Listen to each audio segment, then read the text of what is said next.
Assalamualaikum warahmatullahi wabarakatuh.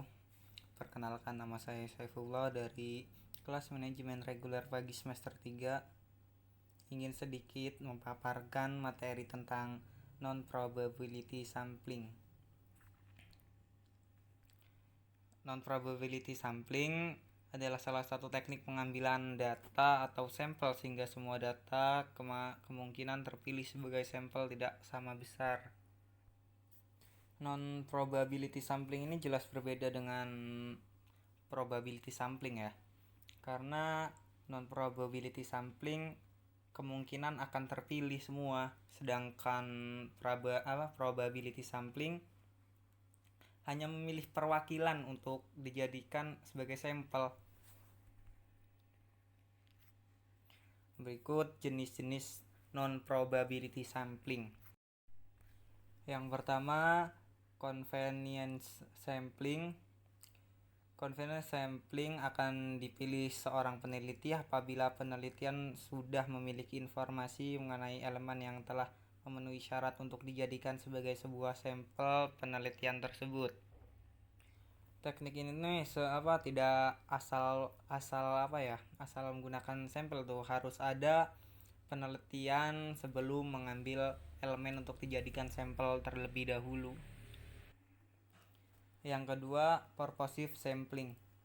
Purposive sampling adalah sebuah metode untuk penetapan sampel yang dilakukan dengan cara menentukan target dari elemen populasi yang diperkirakan paling cocok untuk dikumpulkan datanya.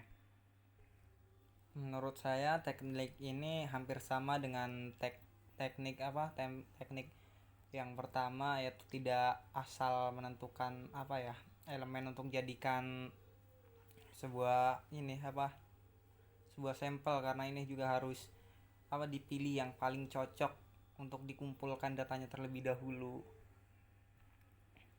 Yang ketiga, kuota sampling. Kuota sampling yaitu jenis lain dari purposive sampling. Untuk jenis sampling ini dalam menentukan banyaknya jumlah elemen yang terpilih sebagai sampel akan ditentukan berdasarkan dari kuota maksimal sebanding dengan komposisi tiap-tiap kelompok tersebut. Yang keempat, judgment sampling. Judgment sampling adalah metode yang dipilih peneliti apabila peneliti menentukan subjek dari sampel yang dipilih berdasarkan judgment atau penilaian dari peneliti saja.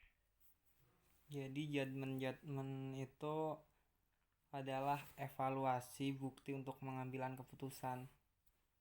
Tidak langsung ambil sampel, tapi harus dievaluasi terlebih dahulu untuk menentukan mengambil keputusan dalam mengambil sampel tersebut. Yang kelima, snowball sampling. Snowball sampling adalah teknik penentuan sampel yang awalnya jumlahnya kecil, lalu sampel disuruh untuk memilih teman-temannya untuk dijadikan sebagai sampel. Seperti itu seterusnya sehingga jumlah sampel akan menjadi semakin banyak. Tidak langsung dipilih banyak. Ini dari sedikit terus dipilih hingga jumlah sampel yang akan menjadi ini semakin banyak. Untuk yang keenam, sampling aksidental. Sampling aksidental yaitu metode penentuan sampel atas dasar kebetulan, yaitu siapapun yang kebetulan bertemu dengan peneliti bisa digunakan sebagai sampel jika rasa orang yang kebetulan ditemui tersebut cocok digunakan sebagai sumber data. Kalau yang nomor 6 ini tidak dipilih ataupun tidak diteliti terlebih dahulu sih, ini secara kebetulan. Jadi tidak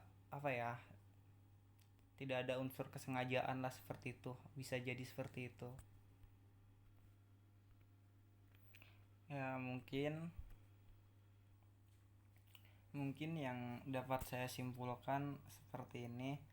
Pengambilan sampel bukan secara acak atau non-random adalah pengambilan sampel yang tidak didasarkan atas kemungkinan yang dapat perhitungkan, tetapi semata-mata hanya berdasarkan kepada segi-segi kepraktisan belaka sih, mungkin seperti itu.